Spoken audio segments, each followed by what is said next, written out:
김영대입니다. 90년 텅 빈 거리에서 93년 너의 결혼식의 주인공은 17년 존니로 국민가수의 위치를 재확인한 34년차 가수, 기획자, 작곡, 작사가, 그리고 그보다 한국 발라드사를 이야기할 때 떠오르는 첫 번째 얼굴입니다. 윤종신의 음악으로 꾸며드리는 24년 첫 앰플리파이드 팟캐스트, 호스트 유승균 PD 나와주세요.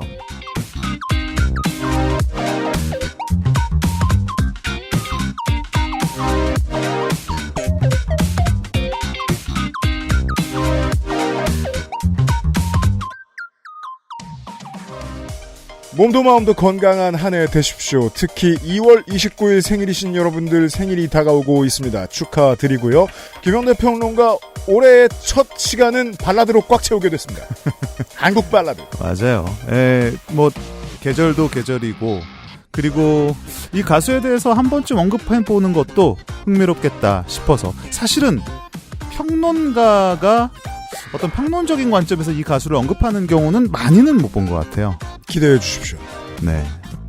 제가 가장 좋아하는 발라드 가수의 노래를 첫 곡으로 들고 왔습니다. 2015년 브라이언 애덤스의 노래 Brand New Day입니다.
제가 옛날 옛적에 음악을 했었는데요. 좀 됐죠? 아, 그럼요. 데케이드 어고. 그때 누구였나. 리오 케이코하고 인터뷰할 때였나. 문득 제가 생각이 나더라고요. 저는 브라이언 애덤스를 가장 좋아합니다. 아티스트로서. 좀 의외네요. 이런 질문이 나오죠. 그럼 그 음악 듣고 이런 음악 만들면 안 되지 않냐? 어쩌라고요? 근데 그거는 그러니까 이런 음악하는 사람들이나 네. 혹은 음악의 인사이더들이었다면 하지 않았을 질문 같기는 해요. 하지 않았을 반응 같긴 해. 우린 다들 알고 있거든. 듣는 음악과 하는 음악 사이의 괴리가 굉장히 크다. 맞아요. 리오가 먼저 그런 얘기를 했던 것도 아니고 그냥 제가 스스로 찔려가지고. 왜냐? 제가 브라이언 애덤스의 음악을 좋아하는 이유는 캐나다의 평론가들이 브라이언 애덤스를 싫어하는 이유와 동일하거든요. 클리셰 범벅이다. 늘 이름이 브라이언 애덤스면 무슨 음악이 나올지 예측이 된다. 실험이 없다. 이름도 일단 평범하고. 그렇죠. 근데 노래가 좋잖아요? 저는 여기서부터 웃깁니다. 저는 그런 뮤지션이 되고 싶었었어요. 정말 아무것도 뜻대로 안 되죠. 완전 반대였죠. 브라이언 애덤스를 좋아했던 모든 이유를 저는 음악할 때 다 피해갔거든요. 예. 그리고 브라이언 애덤스는 이제 아까 우리 녹음 잠깐 꺼진 동안에 얘기했습니다만은 그 사이에 이제 미국의 메이저 팔로를 잃고 뭐 다른 사진 작가 일도 하고 좀 더 예전보다 평범하게 지내고 있습니다만 그런 이유를 이제 신랄한 사람들은 그렇게 얘기하죠. 이 사람이 실험성이 없기 때문이다. 근데 저한테는 더 실험성이 있어서 더 장수하고 더 크게 판을 키워본 보노 온 디 에지나 스팅보다 저한테는 더 위대한 아티스트예요. 실험 없이 잘하는 건 위대하거든요. 그건 그거죠. 아, 그거가 상당히 어려운 경지죠. 정말 어려운 경지죠. 그래서 캐나다의 팬들은 이걸 좀 어려워해요. 얼마나 팔았느냐, 얼마나 히트했느냐를 놓고 보면 브라이언 애덤스는 캐나다의 국민 가수의 반열에 올라야 마땅한데 저 사람이 그건 건 좀 별론 거예요. 우리가 이제 메인스트림 가수 특히 이제 이런 발라드나 대중적인 팝 히트로 익숙한 가수들에 대해서 갖는 일종의 편견이기도 하고. 네. 그리고 실제로 실험성이 없다면 없는 것도 맞으니까 우리가 그거를 뭐 반박할 필요는 없는데 그런다고 해서 대중음악으로서의 가치나 그 위상을 낮게 볼 필요는 사실 없는 거거든요. 예, 제가 브라이언 애덤스 같은 느낌의 가수가 지금 딱 떠올랐어요. 가요 가수 중에 이승철. 딱히 실험을 하지도 않고, 물론 실험을 한 적도 있죠. 하지만 긴 커리어를 길게 봤을 때는 실험을 하지 않고 원류도 락이고요. 원류도 락이고 내가 하고 싶은 음악보다는 대중들이 듣고 싶어하는 음악을 더 충실하게 하는 아티스트고, 그리고 그걸 했다는 자부심이 말할 때 늘 뚝뚝 묻어나죠. 대단하죠. 네. 이거는 정말 음악을 해본 사람만 알 수 있는 자부심이죠. 그리고 그 변함없는 가창력. 아, 맞아요. 노래 실력 하나만으로 시대를 풍미할 수 있는 가수죠. 이 사람이 C 메이저로 부르기 시작하면 그냥 따라가게 되는 겁니다. 그때부터. 네. 그냥 호소력 자체가 목소리에 내재돼 있어요. 맞아요. 그 저는 오히려 존경스러웠던 게 이 사람의 첫 번째 전성기라고 했던 Summer of 69과 Heaven이 나왔던 84년 이때 24살. 일찍 데뷔였어요. 예. 두 번째 전성기라고 하죠. Everything I Do It For You가 히트했던 때가 32살. 젊었을 때였어요. 뭐 Please Forgive Me, 예, 뭐 All for Love, Have You Really Loved a Woman. 그 두 앨범은 정말 다 외우고 다니는데 제가. 뭐 Can't Stop This Feeling, Can't Start This Feeling We Started인가? 뭐 그런 음악도 있었고. 예, Can't Stop This Thing We Started가 있었죠. 네. 네. 그것도 아무도 모르는데 빌보드 싱글 차트 2위까지 올라갔던 노래예요. 이분이 아마 빌보드 차트, 싱글 차트 성적만으로 하면 한 30명 안에 들어갈 거예요. 네. 역대 가수 중에. 네. 그렇게 젊은 시절에 누리고 나면 나이가 들면 들수록 정체성의 위기가 오는데 흔들리지 않고 늘 하던 걸 계속해서 늘 먹던 욕을 계속 먹는다는 거 저는 너무 존경스러워. 그것도 근성이다라는 생각도 들기도 하고. 아티스트로서 특히. 네. 그리고 이런 식으로 평가를 할 수 있는 시장이 전 세계에 다 똑같이 있고 우리나라에선 그걸 발라드라고 불러요. 맞아요. 단순히 느린 사랑 노래라는 의미만은 아니죠. 네. 아주 절대 다수의 대중들의 취향을 두루 만족시킬 수 있는, 사실 갖고 태어나지 않으면 나중에는 얻어질 수 없는 호소력을 갖고 있어야 되는 거고, 그래서 그 어느 나라도 이런 부류의 가수들이 많지 않습니다. 정해져 있어요. 거의 시대에 한두 명이에요. 지금 7순의 마이클 볼튼이 노구를 이끌고 계속 돌아다니셔야 되는 이유도 맞아요. 대체제가 없죠. 확실히 나타나지 않거든요. 음. 이지 리스닝은 다들 욕하지만 인류를 늘 위기로부터 막아주고 있다고 생각합니다. 그렇습니다. 예. 그런 장인한 사람을 잠시 후에 만나보겠습니다. 브라이언 애덤스의 Brand New Day로 2024년의 앰플리파이드 팟캐스트를 시작했습니다. 노래를 안 틀었는데 튼 척하고 제가 다시 나타났으면 여러분들은 아이튠즈나 구글 팟캐스트 아니면 팟빵 혹은 유튜브를 이용하고 계신 겁니다. 스포티파이 유료 세션 혹은 광고 세션을 제외한 모든 온라인 모바일 플랫폼은 대개 타인의 노래와 뮤직비디오를 쓸 수 없습니다. 아이튠즈와 팟빵은 올해도 여전히 불가능할 것 같고요. 유튜브도 여전히 어렵기 때문에 유튜브에서는 모든 노래를 틀지 못하는 주에는 따로 플레이리스트 서비스를 해드리고 있습니다. 선곡표는 방송의 크레딧과 XSFM 소셜을 참고해 주시고요. 오늘은 윤종신 노래 듣고 윤종신 이야기하는 앰플리파이드 팟캐스트입니다. 그 전에 2023년의 마지막 차트를 확인하고 가죠.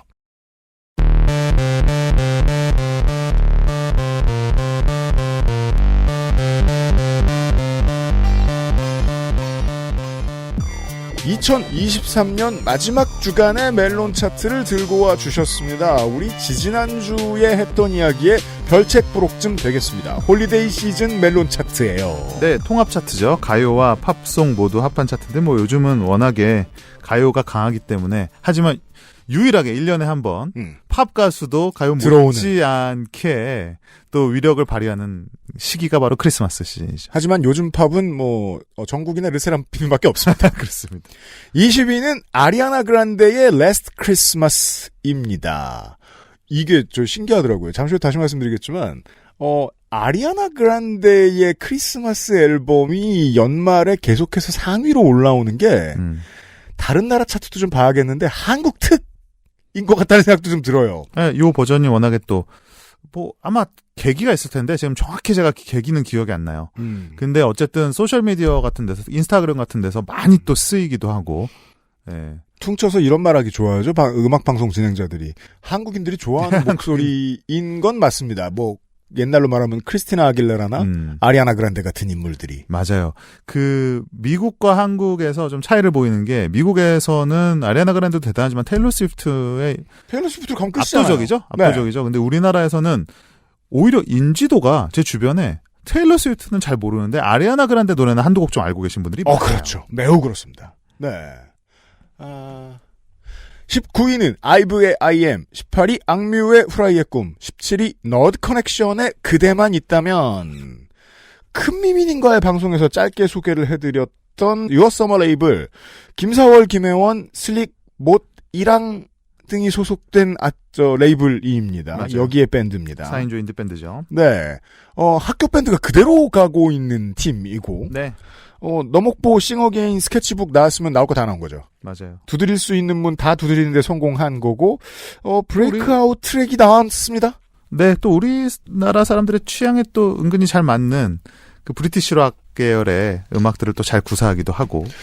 최근 인디 시장에서 이런 밴드들을 선호해요. 맞아요. 몇몇 기획사들이 있어요. 앞서 나가려고 하는.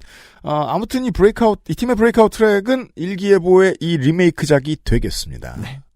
16위 임재현의 비엘 랩소디, 15위 아이유 피처링 천둥의 미리 메리 크리스마스. 이렇다니까요. 가요 캐롤의 클래식이라고 봐야 되겠죠. 14위 제니의 유앤미, 13위 전국 피처링 라토의 세븐, 12위 성시경, 박효신, 이석훈, 서민국 빅스의 크리스마스니까. 역시 마찬가지입니다. 11위 악뮤의 러블리, 12위 아리아나 그란데의 Santa Tell Me. 네. 이 앨범 타이틀곡이었던 걸로 기억합니다. 맞아요. 그리고 아리아나 그란데가 약간 약간 산타 크리스마스 시절의 요정 같은 그 이미지의 마케팅이 또 잘 돼 있어요. 그것도 그래요. 네. 한국인들한테 물어보자는 거예요. 너는 라스트 크리스마스를 조지 마이클과 앤드류 리즐리의 목소리로 들을래? 아니면 아리아나 그란데의 목소리로 들을래? 이 질문에 대한 답변이 지금 차트에 나와 있다는 겁니다. 네. 9위가 시아의 스노우맨 되겠습니다. MZ세대들에게는 그 어떤 캐롤보다도 익숙한 머라이어 캐리의 오라이언 포 크리스마스 정도를 제외하고는 가장 많은 사람들이 이 곡을 떠올리더라고요. 21세기 호주의 목소리. 네. 네. 시아가 지금 궁금해서 연말 차트들을 돌아보니까 적어도 한국에서만큼은 이때 계속 돌아오고 있습니다. 맞아요. 네. 유독 이 시절에 인지도가 높아지고 있는 가수죠. 8위 범진의 인사, 7위 박재정의 헤어지자 말해요, 6위 아이브의 베리, 5위 마라이어 캐리의 연금송. 네. 4위 태연의 2X. 제목도 언급을 안 하는군요. 그 연금송은. 누가 모른다고. 우리가 태연 이야기를 하자마자 태연의 앨범이 짜! 하고 나왔습니다. 네. 켄지의 곡이고요. 맞아요. 네. 11월 말에 나왔더군요. 네. 제가 기회가 되면 다시 또 한번 태연 이야기를 해보도록 하겠습니다. 좋습니다. 3위 에스파의 드라마, 2위 르세라핌의 퍼펙트 나이트, 1위 할리데이 시즌 특, 엑소의 첫눈입니다. 올해가 좀 특별해요. 사실 첫눈이라는 곡이 겨울에 많은 케이팝 팬들이 좋아하는 노래긴 한데 예. 올해는 약간 이벤트처럼 또 챌린지처럼 이게 그러니까 사실은 그만큼 약간 한 바퀴가 돈 느낌이죠. 그러니까 첫눈이 발매됐을 당시에는 그러니까 오라이온 포 크리스마스랑도 비슷해요. 오라이온 포 크리스마스는 94년에 발매됐을 때보다는 오히려 2000년대 이후에 다시 주목을 받았거든요. 맞습니다. 첫눈도 당시에 물론 히트곡이었지만 오히려 나온 지 지금 시간이 흐름에 따라서 그 시절을 이제 회상을 하는 사람들을 포함해서 이 노래를 새롭게 접하는 사람들, 일종의 이제 뉴트로 레트로 같은 컨셉이 또 돼버린 거예요. 어느새. 1, 2세대와 3, 4세대 아이돌이 그 점이 다른 것 같아요. 네. 제가 방금 공부한 놈이 뭘 맞추겠습니까? 하지만 1, 2세대는요. 자기 노래가 다시 한번 히트할 때쯤에 이미 다 은퇴해서 절반은 연기자 하고 있고 나머지 절반은 집에 있어요. 근데 3세대 아이돌들은 버텨서 살아있어요. 그러니까 지금 엑소가 다시 자기 기회가 돌아올 때. 그러니까 건재하잖아요, 엑소가. 네. 그러니까 2013년, 지금 10년 지났는데 10년 만에 어떻게 보면 아직 여전히 모르는 사람도 있겠죠, 이 노래를. 네. 하지만 또 케이팝 안에서는 클래식처럼 회상이 되면서 멜론 1위라는 그렇습니다. 아주 엑소 팬들에게는 감개무량한 기록이기도 하고 케이팝에서도 흥미로운 사건이 하나가 탄생을 했습니다. 한국 멤버들은 건재한 엑소의 첫눈을 듣겠습니다.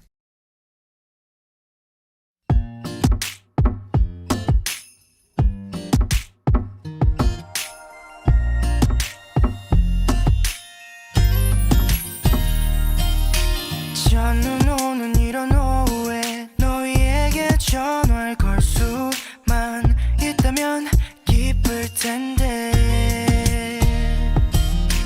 벌써 1년이 지났는데 난 아직 미련 가득해서 쓸쓸해 어느새 혼자만 시계를 되돌려 1년 전으로 갈 수 있다면 지금 우린 달라졌을까 얘 바보 같은 소리지 그래도 만약 너를 만나면 눈물 차올라 바보 같은 난 아무 말 못해 말해줘 Merry Merry Christmas 안녕 잘 지내는 거지 내리면 멍든 가슴이 모두 하얗게 다 덮여지게 될까 미안해 잘해주지 못해 후회만 가득한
크리스마스.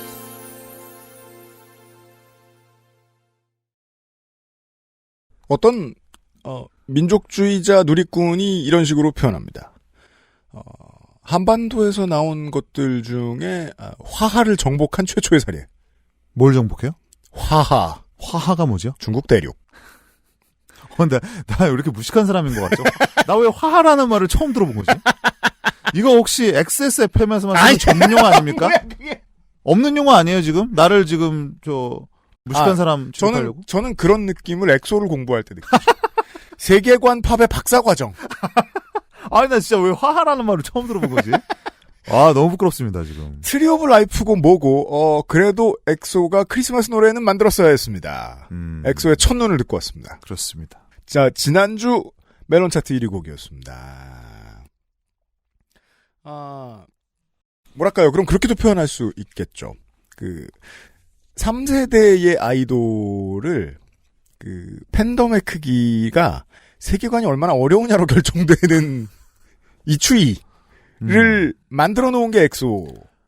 사실 엑소 자체만을 보면은 그에 해당하진 않아요. 그러니까 참 흥미로운 건데 엑소가 분명히 세계관의 물꼬를 튼 거는 맞아요. 근데 엑소 때만 해도 뭐 그렇게 공부를 해야 된다거나 그 세계관을 몰라서 내가 엑소를 못 좋아하겠다 이런 거는 없었어요. 아 그래 그건 아닌 것 같아요. 예. 엑소야말로 굉장히 대중적인 어떤 분들은 그러시더라고요. 마지막 대중적인 남돌이다. 그것도 저는 뭐 일리가 있다고 생각을 합니다. 어쨌든 그렇습니까? 으르렁까지는 우리가 소위 말하는 모든 사람들이 아는 히트곡에 가까웠죠. K-팝을 잘 몰라도 네. 슈퍼주니어의 쏘리쏘리와 엑소의 으르렁은 알지 않습니까? 그건 맞습니다. 근데 네. 그 이후에 남돌의 역사를 보면 뭐 아주 예외적인 방탄소년단 정도를 제외하고는 대중적인 인지도가 있었던 남 아이돌 그룹이 많지는 않았죠. 그런데 아이러니하게도 남돌이 대중과 멀어지게 된 소위 말하는 세계관과 그 강렬한 퍼포먼스가 때로는 좀 지나치다라는 느낌도 주는데 그런 부분에 정점을 또 엑소가 찍었다라는 것도 그렇죠. 참 독특한 뭐 유닛 활동이라는 것도 새롭게 또 만들어냈고 네. 특히 K-팝 양덕들이라고 하죠. 서양 덕후들 사이에서 요즘은 엑소 멤버 중에 한 명 좋아하는 사람이 없으면 그거는 K-팝 팬이 아니다라고 말할 수 있을 정도로 쉽게는 이제 엔트리 레벨의 양덕들이 그렇게 얘기하는 것 같더라고요. BTS 직전의 BTS. 아 그렇죠. 사실은 K-팝의 이런 거대한 흐름을 만들어내는 데 있어서 빅뱅 남자 기준이죠. 빅뱅, 엑소, 그다음에 방탄소년단 요 그룹이 이제 뭐 핵심적인 역할을 했다를 봐야 되는데 유리천장이 완전히 산산조각나기 직전까지 두들겼다. 맞아요. 거의 임계점을 끓는 점 근처까지를 만들어냈고 실제로 K-팝이 대폭발한 이후에도 엑소의 또 전성기가 계속됐었기 때문에 그 전성기에 또 황금세 시대를 마음껏 누렸던 그룹이기도 한. 그러니까 그 운명의 수레바퀴가 하이브로 굴러갈지 SM은 몰랐겠지만 아주 작은 차이였던 것 같아요. 정말로. 그렇죠. 뭐 때로는 작은 차이가 큰 결과를 만들어내기도 하니까. 어쨌든 뭐 K-팝 역사를 논함에 있어서 2013년, 14년 뭐 그리로부터 그 전후로 2, 3년간의 엑소의 위상이라는 건 뭐 절대적이었죠. 이번 주부터 데뷔 12년 차 엑소의 첫눈이 차트 1위에 다시 올랐다는 사실을 알려드리면서 광고를 듣고 돌아오도록 하겠습니다. 글로벌 뮤직 디스트리뷰터 플럭서스에서 도와주고 있는 앰플리파이드 팟캐스트입니다.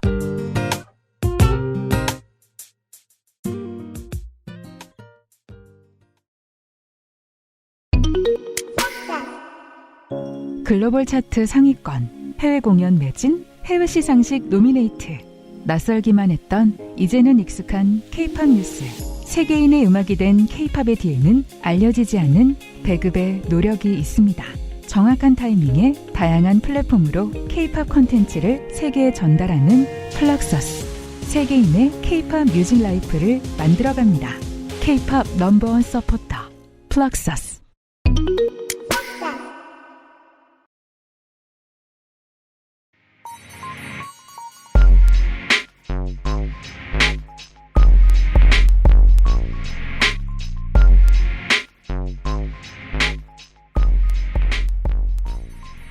좋아요. 좋은 선택이에요. 뭐가요? 대륙이 아니고는 이제 우리나라의 날씨는 요즘이 밤이 제일 길어요. 우리가 이제 아무리 일찍 퇴근하셔도 땅거미 대충 질 때 가십니다. 예. 이런 출퇴근길에 이번 주에 앰플리파이드 팟캐스트를 내내 발라드 이야기로 채운다는 건 좀 의미입니다. 따뜻하죠. 네. 따뜻하고 사실 발라드가 뭐냐는 거는 뭐 굉장히 다양한 논의가 있을 수 있지만 발라드라는 장르의 어떤 문학적인 면을 어쨌든 문학에서 유래한 말이기도 하니까요. 문학적인 면을 부각시켜 봤을 때 발라드는 멜로디이기도 하지만 사실은 우리가 이야기로 볼 수가 있죠. 예, 근데 사실 발라드 가수 전체를 확대해서 봤을 때는 우리가 노래를 잘하는 가수, 카수라고도 하죠. 네. 예. 발라더, 발라디어, 노래를 잘하는 가수로서의 발라드 가수, 그리고 그냥 좋은 선율, 감동적인 선율을 갖고 있는 그런 발라드 노래들을 많이 부른 발라드 가수를 이야기하는 경우는 많지만, 스토리텔러로서, 그 이야기의 핵심적인 역할을 하는 스토리텔러로서 발라드 가수를 이야기하는 경우는 많지 않아요. 그러니까 쉽게 생각하면, 성시경, 박효신, 과거의 이문세, 우리가 발라드 가수라고 하는 사람들을 잘 생각을 해보면 대부분은 그들의 가창력을 이야기하거나 맞아요. 그 노래가 얼마나 감동적인지를 이야기하죠. 그렇죠. 아니면은 그 노래의 가사가 좋다라고 얘기해요. 하지만 그 곡의 주인으로서 그 사람의 스토리텔링이 좋다. 그 사람의 이야기꾼으로서의 자질이 좋다라고 이야기를 하는 경우는 가요계 역사, 발라드 역사를 통틀어 봐도 몇 사람 되지 않고요. 심지어는 팝 음악에서도 많지 않습니다. 많지 않죠. 오히려 포크 음악으로 가면은 그런 경우가 있죠.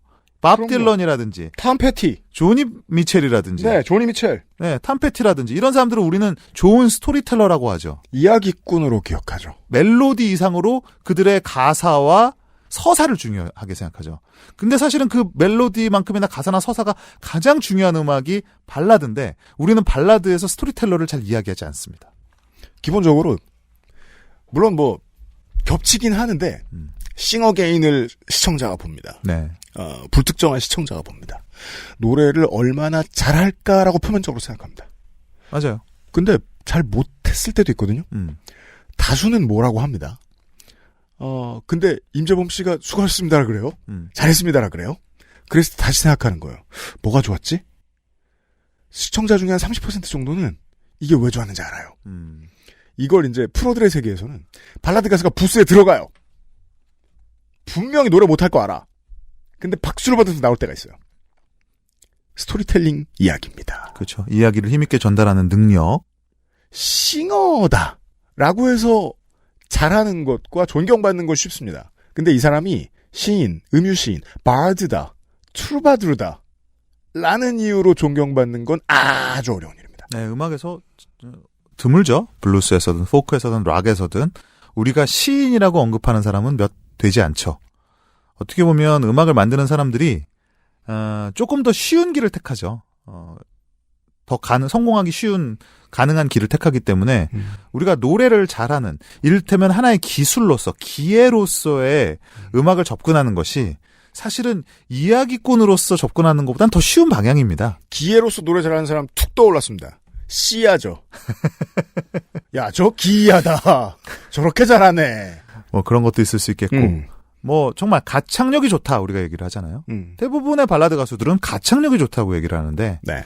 물론 윤종신 노래 잘하죠. 잘하는 정도가 아니라 너무 잘하죠. 네. 하지만 윤종신의 음악에는 그 가창력 이상의 무언가가 있고 다들 그 이유 때문에 좋아한다는 거죠. 참 독특한 현상이죠. 평론가가 윤종신의 노래 3곡을 골라오셨습니다. 네. 처음으로 들을 노래는 그때라는 곡이에요. 오늘 고른 3곡이 제가 이 3곡의 각각에 대해서 특별한 할 말이 있어서라기보다는 비교적 최근의 노래로서 여러분들이 잘 모르실 것 같은 노래 한 곡, 그 다음에 여러분이 너무 잘 아시는 윤종신의 대표곡 한 곡, 그리고 지금 이 시점에 사실은 연말에 들으면 더 좋은데 연초에 들어도 괜찮을 만한 좀 마음이 정리가 되는 윤종신의 노래 이렇게 3곡을 준비를 했어요. 첫 곡은 유명한 마케팅 프로젝트 월간 윤종신의 2023년 10월호 곡입니다. 맞습니다. 그때를 듣고 오죠.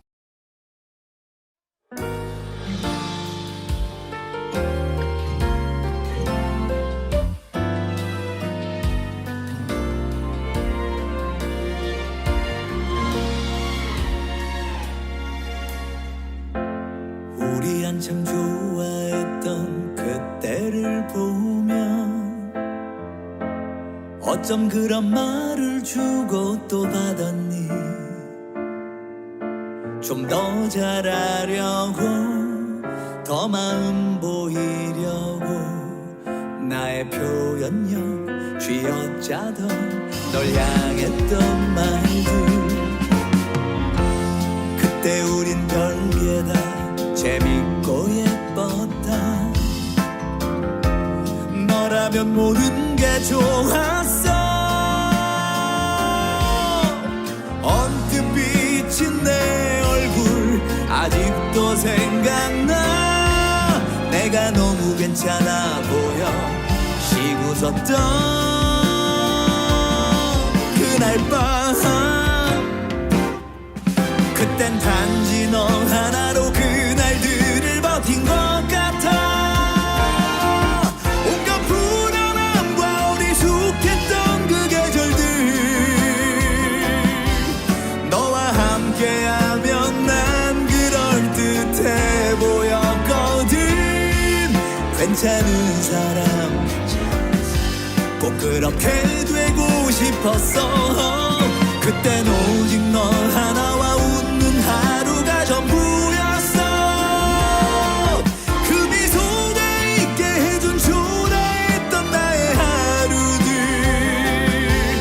너와 함께하면 난 그럴듯해 보였거든. 괜찮은 사람 될 것만 같았어.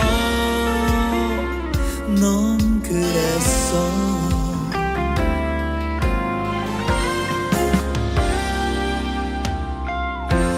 그때 내게 해준 말들 이제야 깨달아. 뭐가 그리 조급했는지. 언뜻 비친 네 얼굴 조금만 슬퍼도 내가 좀 더 잘해야겠어. 속으로 다짐했던 밤. 그땐 단지 너 하나로 그날들을 버틴 것 같아. 온갖 불안함과 어리숙했던 그 계절들. 너와 함께하면 난 그럴듯해 보였거든. 괜찮은 사람 꼭 그렇게 되고 싶었어. 그땐 오직 너 하나와 웃는 하루가 전부였어. 그 미소가 있게 해준 초라했던 나의 하루들. 너와 함께하면 난 그럴듯해 보였거든. 괜찮은 사람이 다 되어갈 때쯤 시간은 익숙해진 소중한 무디게 해. 나도 다르지 않더라고. 괜찮은 사람 될 때쯤 괜찮지 않은 사람 돼버리더라. 그때 그 사람은 어디 간 걸까. 그땐 오직 너 하나로 그날 하루가 빛났었어. 다시 돌아갈 수 없는 반짝이던 그날들. 이제 그럴듯한 사람인데 그렇지 않아. 부족한 하루 그냥 어른의 하루 산다. 그땐 오직 그 하나로 내 삶 속에 남아있겠지. 기억할 수 있을 때까지 가끔은 떠오를 거야. 다들 하나씩은 있을 법한 그때 이야기. 나도 소중하게 간직할 게 있단 걸.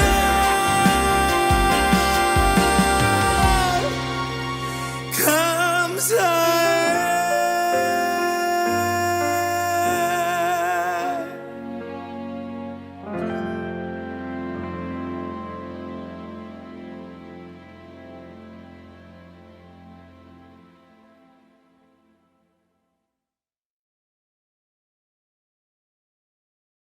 아직도 야마하 모티프 ES8을 쓰는군요. 그거부터 보셨어요? 키보드 제작 회사들은 참 좋겠어요. 한번 만들어 놓으면 20년, 30년 팔려가지고. 그 DX7 이런 것도 잘 갖고 있어야 되는데 맞아요. 가끔 그거 모르시는 분들이 팔아버린 분들 계시거든요. 처분하고 나중에 또 찾는 경우가 되게 많아요. 치는 거지. 악기는. 네. 아니 뭐 예전에 뭐 주노라든지 뭐 이런 거는 그럴 수 있죠. 그 네. 세대를 안 살았으면. 근데 DX7 같은 경우는 진짜 예전에 정말 많았는데 그 이제 처분했다가 이제 다시 구하려면은 뭐 아직 가진 사람이 승리자예요. 뭐 테크닉 스턴테이블 같은 거죠. 맞습니다. 왜? 장르가 변하지 않아요. 한결같죠. 네. 비슷한 무기들을 가지고 매번 다른 싸움을 하는 거예요. 네. 그래서 이게 이런 말의 향연이, 이 평론가들이 떠드는 말의 향연이 자칫 다가오지 않으면 그냥 헛소리처럼 느껴질 수 있다는 겁니다. 싱어는 뭐고 트루바두르는 뭐냐. 근데 저는 여기에서도 계속 감탄하거든요. 50줄에 사랑 노래 가사 쓰는 거 되게 어려운 일이에요. 저는 사실 불가능에 가깝다고 보고 대부분의 그래서 우리가 아는 추억의 발라드 가수들이 왜 30살만 넘어가면 옛날 그 감성이 안 나오지? 왜 결혼을 하면 노래가 안 나오지? 너무 당연한 거예요. 그게 그냥 인간적인 기본 정서로만 보면 충족된 게 다르고 니즈가 다르잖아요. 네, 그래서 우리가 뭐 과장되게 우리 뮤지션들이나 이렇게 뭐 관련한 사람들 만나면 뭐 농담 반 진담 반으로 그런 말 하잖아요. 다 내가 기타를 배운 것도 내가 노래를 하는 것도 내가 음악을 하는 것도 다 여자를 꼬시려고 한 거다.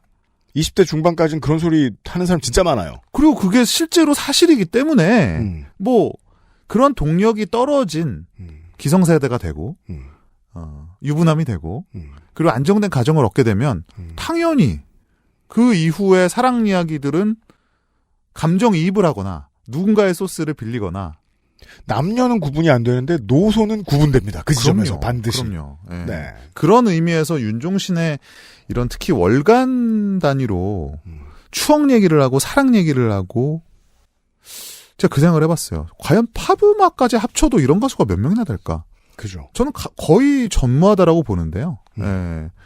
물론 그렇다고 윤종신이 뭐 팝음악의 위대한 뭐 발라디어 그 이상의 음악성을 갖고 있다 이렇게 말을 하려는 건 아닙니다만 그 정도의 일관성과 끈기와 저 변함없는 퀄리티와 심지어는 예전보다 노래를 더 잘하는 것 같은. 그래요. 보컬 얘기도. 안정적인 보컬. 이제 5, 60대가 90년대에 기억하고 있던 윤종신, 015B의 윤종신, 너의 결혼식의 윤종신에게 없던 보컬입니다. 이게 말로 할 것 같으면 친절한 엄마 말투의 보컬이거든요. 조분조분하게. 기도를 가급적 막고, 깔끔한 소리만 내려고 애쓰는 발성이 있는데, 그거 기존의 윤종신에게 없었고, 예를 들어, 이제, 소몰이의 전성기 때는 권장되지 않던 보컬이에요. 맞습니다. 예. 그런 걸 개발해냈네요. 언제부터 그렇게 됐는지 모르겠는데. 그리고 고음력도 굉장히 안정적으로 바뀌었고, 예, 더 단단해진, 가창력을 선보이고 있어서, 오히려 음악적으로 더 다양해진 것 같아요. 예. 뭐 특유의 윤종신 씨의 자체 리버브 캔슬링 기능이 있지 않습니까? 아, 네, 그렇죠. 가수로서는 참 특이한 퀄리티예요. 맞아요. 보통은 리버브가 타고나잖아요. 훌륭한 가수들은. 쟤는 목소리에 리버브가 있다. 그렇죠. 라는 말을 가끔, 알아서 목소리가 음원에 맞게 퍼져요. 네. 라는 뜻이에요. 그렇죠. 네. 레코딩 보이스죠. 그게 소위 말하는. 그런데 정반대죠. 안티 레코딩 보이스죠. 리버브가 없어갖고 그냥 건조하게 이를 데 없는 목소리가. 저도 그게 옛날에 컴플렉스였거든요. 리버브 없는 게. 그런 사람들은 반대의 얘기를 들어요. 목소리에 컴프레스가 걸려있다. 그래서 목소리밖에 안 들린다. 그럼 그건 아나운서처럼 들리는 거예요. 그렇죠. 그렇죠. 랩으로 말할 것 같으면 제이지한테 그런 패시브가 있어요. 그걸 이겨낸 사람이에요. 그 사람은. 그쵸. 예. 얼핏 들으면 비트에 안 묻어나요. 목소리에 리버브가 없어서. 윤종신도 그런 게 있죠. 그렇죠. 그래서 사실 근데 그런 약점이 오히려 스토리텔러로서의 장점이 된 것 같아요. 이야기를 듣게 해요. 네, 그 목소리가. 저 사람의 가창력에 내가 감동을 하는 내 스스로의 감동을 하는 게 아니라 나도 모르게 저 사람 뭔 얘기를 하고 있는 거야? 귀 기울이게 되고 그래서 윤종신의 특유의 장점인 그 표현력 같은 것들이 온전하게 전달이 된다는 거죠. 30대 초반 청취자도, 그러니까 이 리스너도 이 노래를 듣다가 그냥 궁금해지는 거예요. 괜찮은 사람이 될 때쯤 괜찮지 않은 사람이 된다는 게 무슨 소리지? 그렇지. 라는 생각을 굳이 하는 건 맞아요. 목소리가 더 잘 들렸다는 거거든요. 그렇죠. 이 사람이 하는 이야기가 노래 속에서 더 잘 들렸다. 네, 그래서 윤종신의 가사의 힘은 단순히 표현력의 힘 이상의 어떤 음향학적인 힘도 있다. 예. 특유의 발음에서 나오는 것도 있을 수 있고. 제가 아는 가장 제가 애정하는 무시무시한 스토리텔러는 가트 브룩스입니다. 오, 쏙쏙 꽂히죠? 예. 노래가 무조건 하나의 영화처럼 완결돼요. 예. 이 사람의 2017년 곡 Ask Me How I Know라는 비교적 최신작이 있는데 꽤 비슷합니다. 중년의 위기와 사랑 그리고 포용에 대한 건데 정말 가사 때문에 심각하게 놀란 제가 최근에 노래 중에 하나였거든요. 닮았어요? 한번 추천합니다. 네. 그러니까 지금 이제 자연스럽게 그 이야기로 넘어가는데 그러려면은 요 곡을 들어봐야 될 것 같아요. 그건 그렇습니다. 네.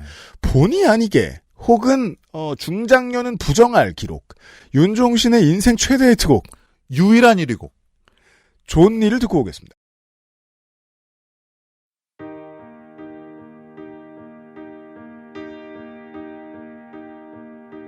이제 괜찮니?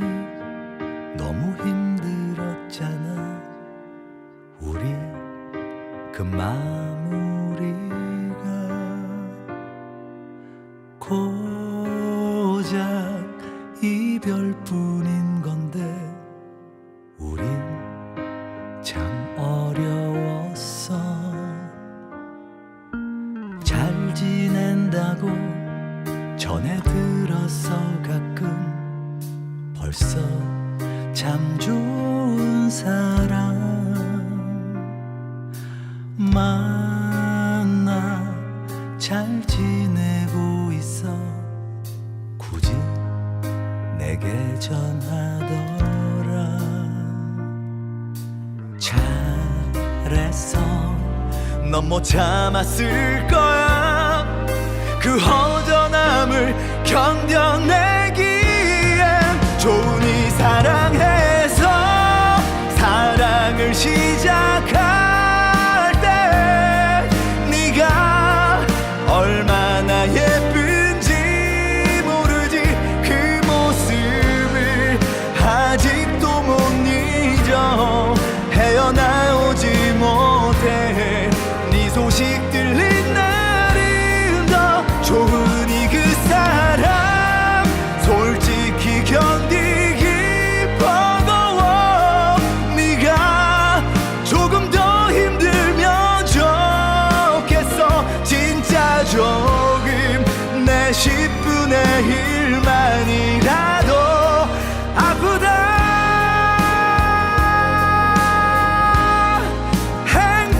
행복해져.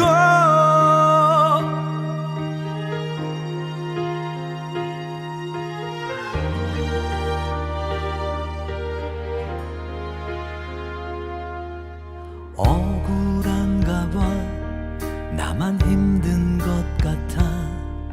나만 무너진 건가. 고작 사랑 한 번 따위 나만 유난 떠는 건지. 복잡해. 분명 행복 바랬어. 이렇게 빨리 보고 싶을 줄. 좋으니 사랑해서 사랑을 시작할 때 네가 얼마나 예쁜지 모르지. 그 모습을 아직도 못 잊어. 헤어나오지 못해. 네 소식 들린 날이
정말 좋으니 딱 잊기 좋은 추억 정도니 난 딱 알맞게 사랑하지 못한 뒤끝 있는 너의 예전 남자친구일 뿐 스쳤던 그저 그런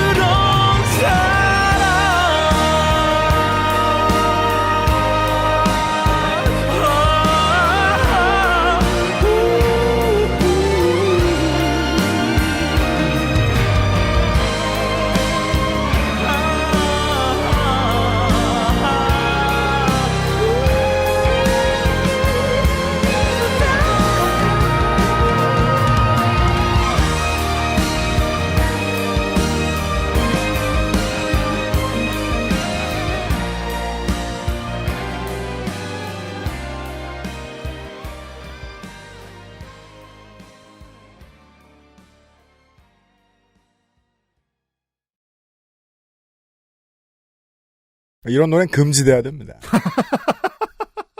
아니 노래 잘 듣고 나서 첫 일성이 우리 노래 듣는 동안 얘기했어요, 안 했어요? 네. 이게 분명히 김현우 평론가 이렇게 말씀하셨습니다.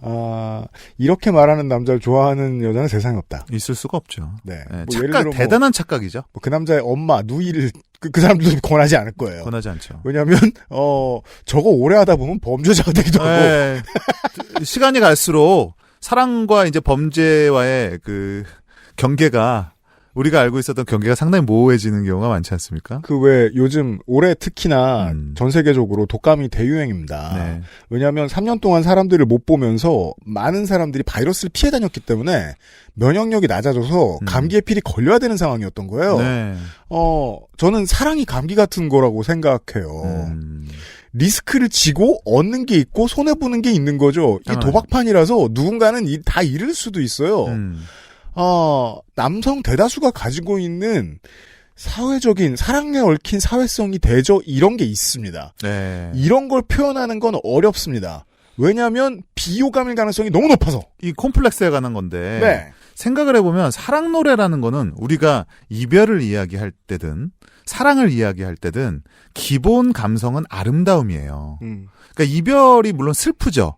하지만 그 슬픔을 아름답게 풀어내는 게 이별 노래죠. 네. 사랑을 하는 것도 당연히 아름다움을 부각시키는 게 발라드란 말이에요. 발라드의 이건 기본 철칙이에요. 네. 수십 년, 수백 년간 내려온 기본 철칙인데 이거를 우리나라 발라드 역사에서 봐도 뭐 유재하가 있을 수 있고 이문세 있을 수 있고 뭐 이따가 또 언급을 하겠지만은 발라드 가수는 아니지만 동물원도 있을 수 있겠고요. 그 뒤에 뭐 신승훈, 조성모, 성시경, 뭐 나얼, 김범수 이르기까지 단 한 번도 변하지 않은 건데 적어도 그 사람들은 가사 쓸 때 이거 안 넣었습니다. 찌질함이라는 이 미학을 처음으로 사실은 제시한 게 물론 윤종신은 아니에요. 굳이 우리가 구분을 하자면 공일오비죠. 나쁜 뜻은 아니고 네. 보통 하다 안 되면 젊은 보컬리스트들이나 아이돌한테 많이 시켰어요. 맞아요. 이런 찌질한 컨셉을. 그리고 찌질한 줄 알았어요. 그래서 언제나 10대들한테 소비되고 그 이상의 폭발력을 가질 수 없었어요. 그러니까 그것도 뭐냐면 찌질함을 귀엽게 소비했죠. 이렇게 찌질함을 추하게 소비하지는 않았어요.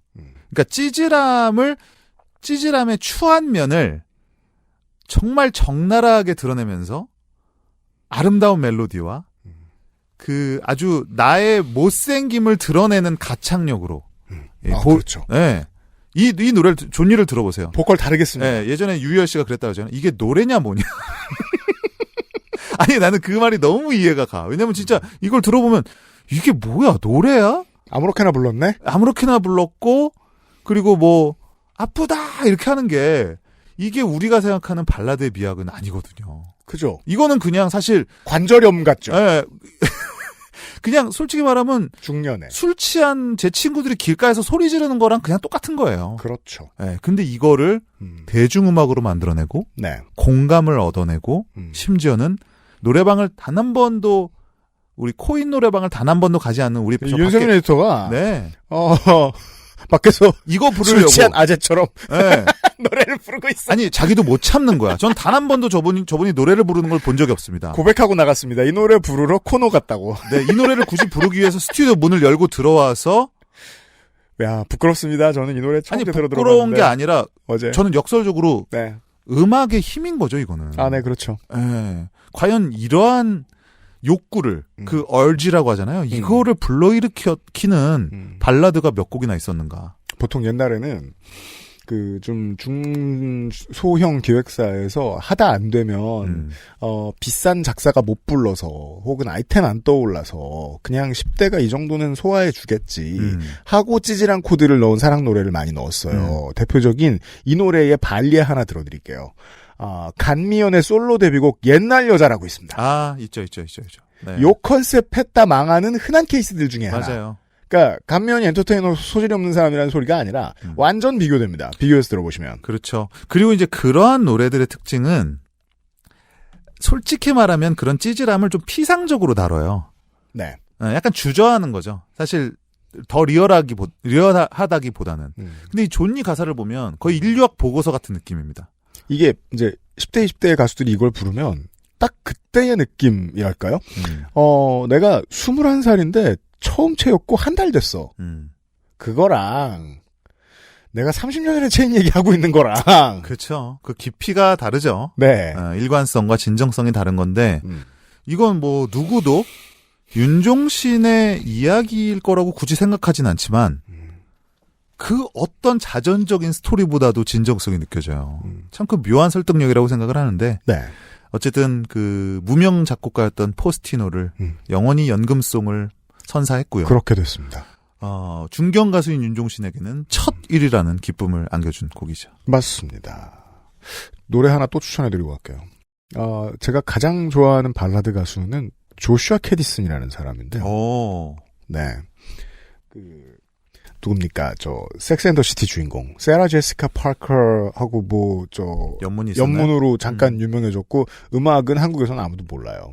저도 잘 몰라요. 네. 이 사람의 노래 중에 체리 볼 드라이빙이라는 노래가 있는데, 이런 가사가 등장합니다. 내 아들이 언젠가 네 딸과 결혼하고 말겠다고 한다. 이런 내용의 노래입니다. 진짜요? 그러니까 굳이 그 말을 하고 앉았는 거야. 야, 그렇지. 그러니까 추파를 던지는 늙고 오묘한 방식이죠. 그러니까 어떻게 보면 옛 연인에게 부르는 그런 식의 사고가 우리가 대중음악에서 항상 그 표현에 있어서 혁신을 갖고 온 사람들의 특징을 잘 보면 우리는 아무리 아니라고 해도 당연히 그 컨벤션에 길들여져 있어요. 그러니까 응당 노래는 이래야 되고 표현은 이래야 되고 그 안에서 조금 더 누가 더 수준 있게 펼쳐내느냐의 차이인데 네. 윤종신은 반대로 접근하는 거예요. 왜 그렇게 말을 해야 돼? 왜 사랑 노래는 그렇게만 얘기해야 돼? 사랑 노래는 왜 예뻐야 돼? 왜 목소리는 달콤해야 돼? 이런 모든 사실은 발라드의 유재하와 이영훈이 만들어낸 그 발라드의 모든 문법을 계승하면서 사실은 파괴한 인물이죠. 정제되지 않은 게 나가도 되는 어떤 우연의 연속, 딱 한 타이밍, 이런 것들을 볼 줄 아는 베테랑을 과연 몇이나 만날 수 있을까, 우리는? 세상에서, 한번 이렇게 생각해 보세요. 세상에서 가장 못난 노래로, 가장 아름다운 장르인 발라드에서 가장 큰 히트곡을 만들어낸 사람. 사장이 윤종신이 누군지 모른다고 가정해보죠. 네. 근데 윤종신이라는 사람이 싱어게인에 나갔어요. 이 노래를 불렀어요. 모두한테 혼났을 거예요. 그렇죠. 네. 하지 말아야 될 걸 다 하고 있거든요. 그렇습니다. 그리고 결과는 여러분이 아는. 맞아요. 네. 이 히트곡 많은 사람의 인생 최대 히트곡 30년 만에. 좋은 일을 들었습니다. 세 곡을 준비해 오셨죠. 윤종신의 끝곡. 네, 탈진이라는 노래인데 뭐 유명한 노래죠. 연말에 들으면 사실 좋아요. 네. 이것도 참 특이한데 발라드라는 장르에서 네. 뭔가 지친 나의 모습을 이야기하는 노래는 참 드물어요. 네. 특별하게 사랑 노래도 아니고 그냥 뭔가에 지친 그야말로 탈진이죠. 네. 뭔가 할 만큼 한 사람들 힘들게 달려온 사람들의 지침. 그걸 뭐 특별히 더 도닥여주는 것도 아니라 그냥 그 지친 상태를 마주하는 그 노래인데요. 예, 그래서 예전에 뉴스룸에서 JTBC 뉴스룸에서 한번 엔딩곡으로 또 선곡이 돼서 많은 사람들이 또 위로를 받았던 그런 곡이기도 하죠. 네. 예. 윤종신이 발라드로서 어떤 이야기를 들려줄 수 있나를 이야기를 할 때 이런 영역도 있구나라고 저 스스로도 굉장히 좀 놀랬었던 그런 곡이기도 해요. 2015년 12월 월간 윤종신 탈진을 듣고 오겠습니다.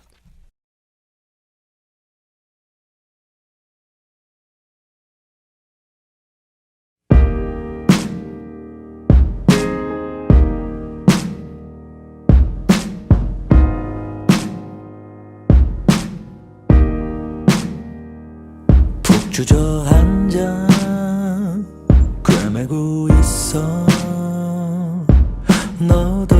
너덜너덜해진 나의 상처를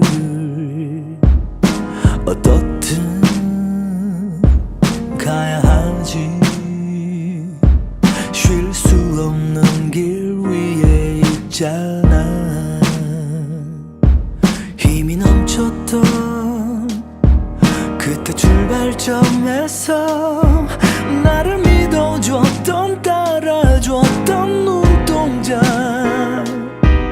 이제 달라진 걱정과 불안의 눈빛 몰래 한 땀 한 땀 상처를 메꾸네 Tell me what I have to do Call me when you need me always 어쩌면 아물면 좀 숨만 돌리면 날 그때처럼 믿어줘 잠시 감은 나의 두 눈 tonight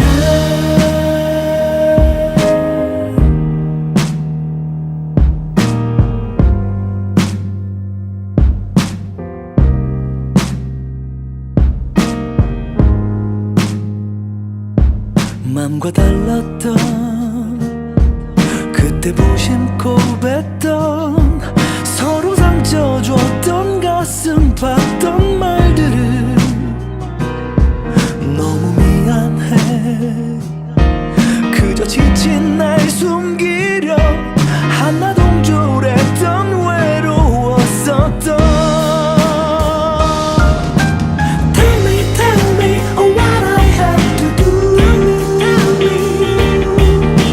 Call me when you need me always 어쩌면 아물면 좀 숨만 돌리면 날 그때처럼 믿어줘 잠시 감은 나의 두 눈 tonight 아픈 척도 될 바랬던 그 어릴 적 들키기 싫은 꾀벽처럼 들어누운 지금 난 더 이상 일어나기 싫어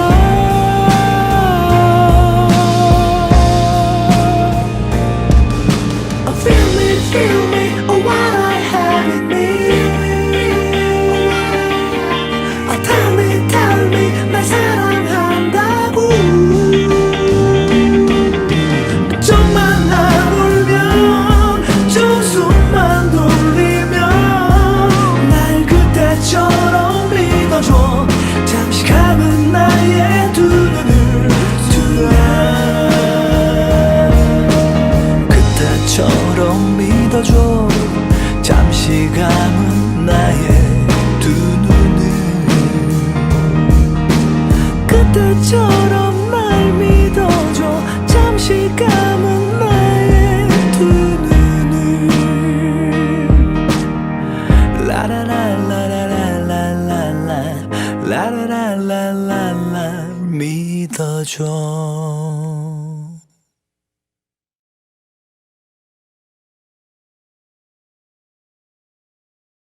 한국의 MMA 팬들이 남이철에 대해서 가지고 있는 아련한 감정이 이종격 특이요?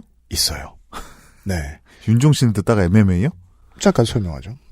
UFC에도 한번 올라갔었고, 이 사람이 또 원래부터 엘리트 출신까지는 아니고 체육관련 전공을 했지만 설비회사 일하다가 갑자기 뛰어들거든요.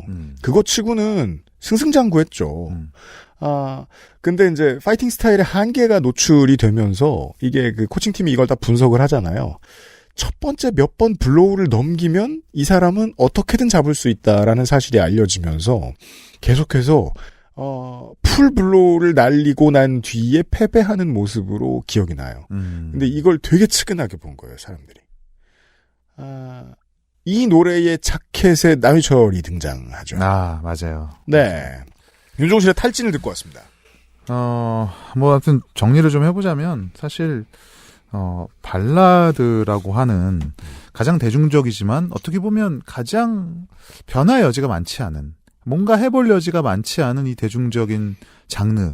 게다가, 나이와 그 사람의 결혼 유무에 따라서, 사실은 그 이미지라든지 이런 것들을 지속성 있게 끌고 나가지 못할 수밖에 없는 그런 장르. 게다가 이제는 거의 사실은 사장됐다고 할 수 있는, 사멸했다고 할 수 있는 이 발라드라는 장르를 꾸준히 지켜가면서 그것도 이야기로서의 음악이라는 새로운 어떤 시도. 그래서 사실은 그 미스틱이라고 하는데도 미스틱 스토리죠. 예. 그렇군요. 예, 이야기를 맞아요. 강조하는. 그렇잖아. 예, 스토리텔링을 강조하는 그런 컨텐츠를 만들어내는 게 이분의 철학이기도 해요. 그러니까 모든 컨텐츠는 결국 이야기다. 차별화될 수 있는 것. 세계 시장에서 한국이 차별화될 수 있는 것도 결국은 한국인들이 갖고 있는 이야기지. 그렇죠. 한국인의 무슨 특별한 코드 진행이나 편곡 방식이 아니다. 라는 어떤 굳은 신념이죠. 이런 걸 갖고 음악을 밀어붙이고 있는 윤종신. 뭐 한 번쯤은 우리가 생각해 볼 만한 아티스트고, 특히 우리 같이 컨텐츠를 만드는 입장에서는 맞아요. 가장 어려운 게 이거라는 거 알잖아요. 네. 월간 윤종신. 맞아요. 그 어떤 재능보다도 사실은 하는 것만으로 의미 있는 그 동력을 찾는 것이 세상에서 제일 어려운 건데, 그거를 또 몸소 실천하고 있는 인물이기도 합니다. 네. 본인을 철통같이 지켜줘요. 이렇게 쉬지 않고 뭐를 그냥 시간을 정해서 하는 방식. 진짜. 예. 10년 동안 방송하면서 느낀 게 언제나 그렇거든요. 매번 최선의 결과물이 나오진 않는데 되게 잘 됐을 때는 언제나 스토리텔링이 만족스러웠을 때였던 것 같긴 해요. 맞아요. 이게 음악할 때하고 또 다른 기분이에요. 아까 녹음 중에 김영대 평론가가 넌지시 저한테 물어봅니다. 객원 가수가 원래 가수보다 더 뜬 경우가 몇이나 있느냐. 아니, 개공 가수도 그렇고 그룹의 멤버? 그러니까 물론 이 그룹이 레전드라는 전제가 붙죠. 아주 가요계 역사를 좌지우지한 레전드 그룹에, 그것도 개공 가수 출신이 그 원래 그룹 이상의 혹은 버금가는 중요도를 갖고 더 오래 활동한 역사가 있나? 한국에서는 산울림의 김창완이 그 근처까지 갔던 것 같고요. 그거는 산울림이 김창완이기 때문이죠. 네. 네. 그렇잖아요. 그래서 제가 한 바퀴 휙 돌아가지고 빨리 머리를 썼더니 하나 딱 떠올랐어요. B.O.B의 히트곡에서 노래 불러주러 갔던 브루노 마스가 있고요. 떠오르고요. 이게 특히 015B 특이고 윤종신 특인데요. 돌이켜보면. 맞아요. 윤종신의 성공이 너무 이례적인 거였기 때문에 사람들은 015B의 객원 가수 이번에 누구냐를 10대, 20대 팬들이 엄청나게 집중하던 때가 있었습니다. 그랬던 시절이 있죠. 015B가 그야말로 10대의 우상이던 시절인데요. 장호일, 이장우. 한때 티네이지 스타가 됐었어요. 장호일, 정석원 두 명의 축으로 네. 이장우, 김태우, 윤종신, 나중에는 심지어 버벌진트. 네, 그렇죠. 네. 근데 결국 윤종신이 남는 이름입니다. 그렇습니다. 네. 예. 저는 그게 그냥 좀 좁게 말하면 가사, 좀 더 크게 말하면 이야기의 힘이라고 보고요. 네. 거기에는 윤종신만의 정말 그 성실함, 꾸준함, 그리고 저는 본인 스스로는 막 자기를 대단한 사람이라고 생각하지 않으시는데, 저는 그게 대단함인 것 같아요. 그 미세하지만 조금씩 성장해 나가는 향상심 같은 것들, 예, 이런 것들이 오늘날의 윤종신을 만들어내지 않았나. 참 앞으로 목격하기 힘들 그런 희귀한 뮤지션입니다. 그 본인을 대단하다고 생각하지 않을 거는 저도 충분히 이해를 해요. 예를 들어 이런 회사를 운영하고, 그러니까 뮤직 인더스트리에서 회사를 경영하고 자기도 음악을 하는 사람이 우리 음악이 스토리텔링으로 가야겠다라고 얘기하는 건 K-팝이 지금 세상을 휘어잡고 있는 메이저 스킬 같은 건 내가 쳐다보지 않겠다. 맞아요. 라는 뜻이거든요. 대신 다른 걸 하겠다. 저는 이걸 니치 마켓이라고 결코 부르고 싶지 않아요. 왜냐하면 잘 되면 이게 메이저가 되니까. 그렇죠. 하지만 본인 살아있는 동안에 안 될 수도 있거든요. 맞아요. 그걸 알고 있지 않으면, 인정했지 않으면 이런 활동을 이 오랜 시간 동안 못합니다. 아, 정확히 보신 것 같아요. 네. 정확히 보신 것 같아요. 그러니까 본인 스스로 내 이런 활동이 뭐 가요계를 어떻게 뒤바꿀 거다, 혹은 뒤엎을 거다라는 생각을 갖고 있지 않고, 오히려 갖고 있지 않았을 때 나오는 근성 같은 거라고 생각이 들거든요. 대신 내가 스스로를 믿고 성실하게 가면 누가 나를 밟고 크겠지. 그런 것도 있고. 정도의 생각을 하고 있는 것 같아요. 맞아요. 그리고 결국 다시 돌아가는 얘기인데 존니가 증명을 했잖아요. 예, 그 수십 년의 커리어에서 존니가 가장 큰 히트곡이자 그리고 지금 세대를 초월해서 많은 사람들이 부르는 노래가 됐다는 사실이 뭘 말하는가. 거기에 답이 있는 거죠. 네. 매달 하잖아요. 매달 하면서 이번 달에 나온 게 내 인생 최고 히트곡이 될 거라는 생각을 할 가능성은 제로입니다. 네. 없어요. 예, 성실하면 될까요? 윤종신 얘기를 나눌 V5 팟캐스트 시간입니다. 광고를 듣고 와서 볼트 시간이에요.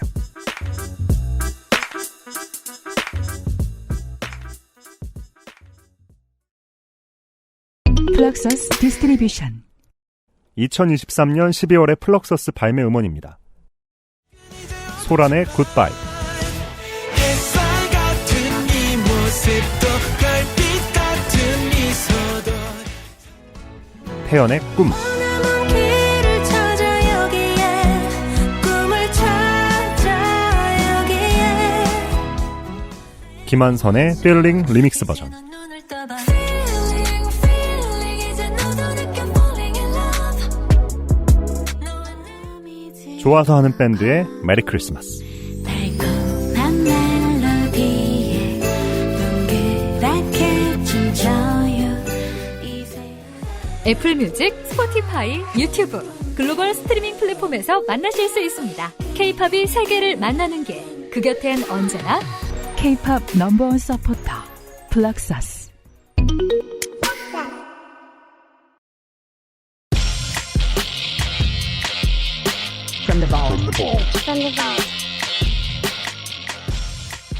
저는 언제 아프다 하느냐? 스쿼트 잘못한 날. 관절에 무리가 왔을 때. 뭐랄까, 이 존니가, 관절염 스릴러 같다. 면, 똑같은 찌질함을 가지고 몇 가지 색깔이 안 들어간 수채화를 만들어내는 재주가 있는 아티스트들이 있었습니다. 동물원의 멤버 이름 하나 몰라도 아직까지도 수많은 사람들이 동물원을 기억하는 이유가 여기에 있습니다. 맞아요. 사실 같은 감정을 윤종신처럼 풀어내면 찌질함의 미학이 되는 것이고, 동물원처럼 풀어내면 아련한 예추억이 되는 것이죠. 찌질했는데 어떻게 그렇게 만들었어요? 과연 저는 뭐 같은 사람일 수도 있지 않을까? 사람의 마음에 그 두 가지가 공존하는 게 아닐까? 그렇죠. 라는 생각이 드는데, 그래서 오늘 갖고 온 노래는 시청 앞 지하철역에서입니다. 모르는 분들은 행운입니다. 이제 명곡을 들으실 거거든요. 안 들은 귀를 사고 싶다라는 말 있잖아요. 네. 이 곡에 해당하는 거죠. 드래곤볼 초회차 리딩 같은 겁니다. 네. 그리고 걸어가는 모습까지도 묘사를 하는데, 뭐 잠시 너를 만나러 갈 때 내가 누군가의 발을 밟았기에 커다란 웃음으로 미안하다, 쑥스러운 모습인가요? 아무튼 미안하다 말해야 했었지. 사실 그게 뭐라고? 그게 무슨 어떤 유의미한 정보입니까? 사실은? 그죠. 노래 가사로 봤을 때. 네. 하지만 그 이야기에 귀를 기울이게 되고. 그래서 그 다음은 무슨 일이 있었던 걸까? 네. 그 사람과는 어떻게 됐을까? 마음속으로 그림 그릴 수 있는 모든 자 그림이 다 그려집니다. 네, 윤종신의 스토리텔링의 원조라고 봐야 될 것 같아요. 절반이 유자에서 왔다면, 어떤 아름다운 그 섬세한 표현력이 유자에서 왔다면, 이렇게 뭔가 그냥 현실을 마주하는 담담한 그 리얼리즘은 네. 동물원에서 왔다고 봅니다. 동물원의 시청 앞 지하철역에서입니다.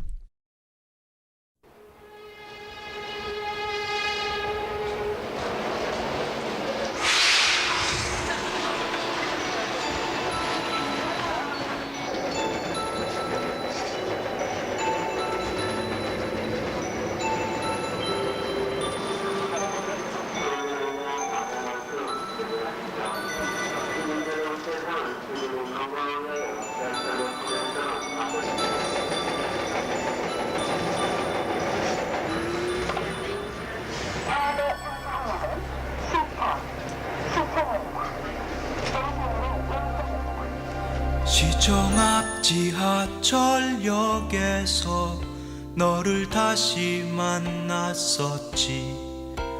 신문을 사려 돌아섰을 때 너의 모습을 보았지. 발 디딜 틈 없는 그곳에서 너의 이름을 부를 때 넌 놀란 모습으로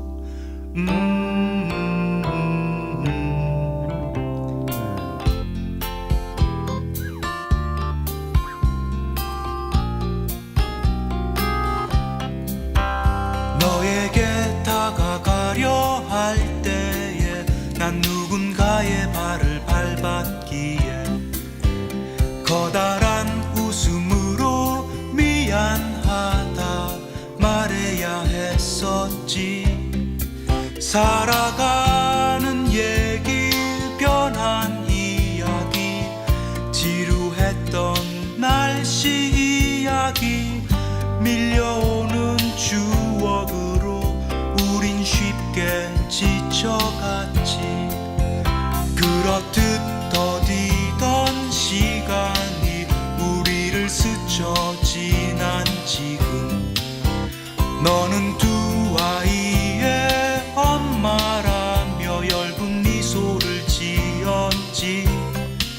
나의 생활을 물었을 때 나는 허탈한 어깨짓으로 어딘가 있을 무언가를 아직 찾고 있다 했지. 언젠가 우리 다시 만나는 날에 빛나는 열매를 보여준다 했지. 우리의 영혼에 깊이 새겨진 그날의 노래는 우리 귀에 아직 아련한데.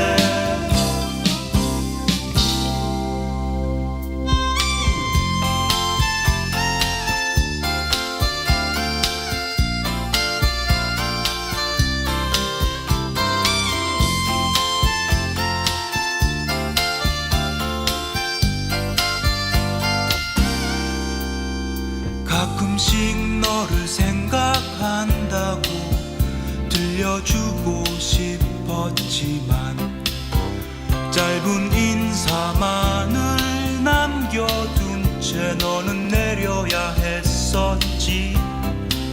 바삐 움직이는 사람들 속에 너의 모습이 사라질 때 오래전 그날처럼 내 마음에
아까 존니에서는 어떻게 얘기했죠? 아프다. 뒤끝 있는 예전 남자친구다. 막 스티븐 킹 소설이었는데 똑같은 표현을 이렇게 하죠. 오래전 그날처럼 내 맘에는 끝. 그 다음 이야기도 없고요. 랄랄랄랄랄랄랄랄랄랍니다. 그리고 가요 역사에 영원히 남을 좋아했던 사람과 그 서사가 있잖아요. 나중에 우리가 다시 만나면 이라는 서사는 늘 있는 건데 거기 그런 말을 하죠. 언젠가 우리 다시 만나는 날에 빛나는 열매를 보여준다 했지.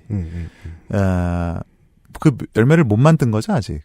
그렇죠. 예, 그런 상황에서 내 스스로 뭔가 떳떳하지 않은 그 상황에서 내가 정말 좋아했었던 그 사람을 이미 아이의 엄마가 된 그 사람을 지하철 안에서 만나면 어떤 이야기가 펼쳐질까? 네. 예, 정말 뭐 참신하죠. 스토리 자체, 서사 자체가 너무 참신하고 아마 싫어할 것 같아서 더 참신하고. 민주화와 도시화가 동시에 한꺼번에 훅 이루어진 1990년을 상징하는 노래입니다. 맞아요. 네.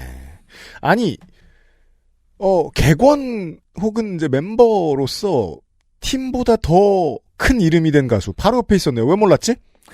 노차사와 동물원의 맞아요. 김광석. 이 앨범부터 김광석의 목소리는 빠집니다. 네. 그냥 김창기라고 하는 정말 위대한 작사가라기보다는 이야기꾼이라고 하고 싶은데요. 저는 김창기 박사도 그런 말을 사석에서 누군가한테 들어보긴 들어봤을 거라고 생각합니다. 네. 네. 근데 참 묘하게도 김창기의 세계관과는 어떻게 보면 별로 닮지 않은 가수가 윤종신이지만 우리가 오늘 이렇게 나란히 듣고 보니까 그 꿰어지는 맥락이 대단히 또 나름 유사하다는 생각도 듭니다. 그렇습니다. 네. 누군가는 목가적인 이야기를 듣고 절절한 스토리를 만들어낼 수 있겠죠. 왜냐하면 오래전 그날처럼 내 맘에는 랄랄랄라 할 때 랄랄랄라에 뭐가 써 있는지는 다 알거든요. 그렇죠. 노래 만드는 사람 네. 아니더라도. 그리고 이 노래는 항상 그 어떤 순간의 샘플 같은 거죠. 그 전과 후에 그게 정말 비극적인 이야기가 있었는지 찌질한 이야기가 있었는지 원망이 있었는지 저주가 있었는지는 알 길은 없죠. 네. 사람이 살아가는데 중요하게 알아둬야 될 것입니다.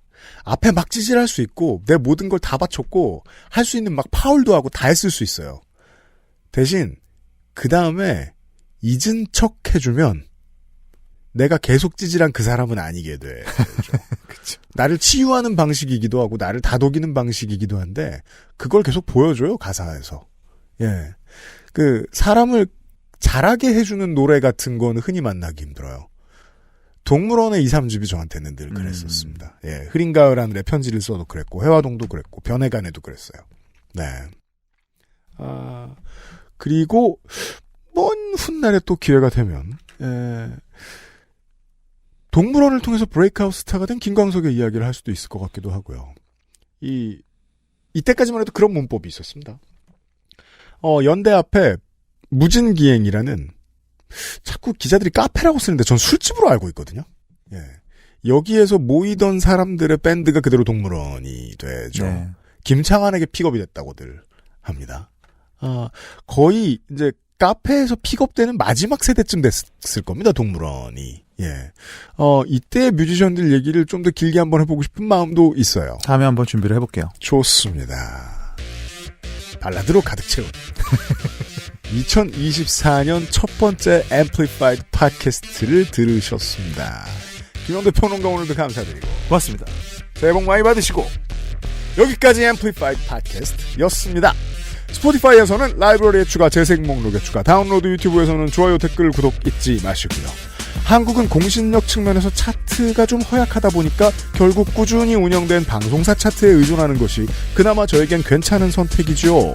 1990년 7월 1일에 나온 015B 1집의 객원 보컬로 참여한 것이 윤종신의 데뷔라면 그가 본인의 첫 지상파 가요 프로 1위를 기록한 것은 그로부터 27년 2개월 10일 뒤인 2017년 9월 1일 KBS 뮤뱅이었습니다.